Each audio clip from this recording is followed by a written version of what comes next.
Manipur Top Channel dagi video amta update tawjage ngasi phongbase phongda December gi tang kunda Kashmir gi thawdau naga singda satharakpa yai NSCN hawkiba August mangada Government of India na Kashmir miyam gi historical right ngak seliba constitutional autonomy lakhokhiba gi thawongom tambang amdaba thawong kaya naga singda su satharakpa yai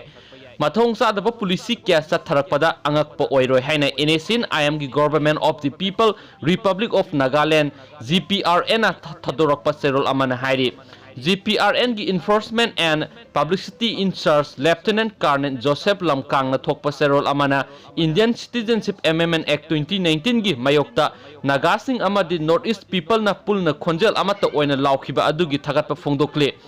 Handakte amend tawkiba bill asi mijeng sepa tamthiba amadi hauzik lairiba government asigi aronba political ideology uthokpane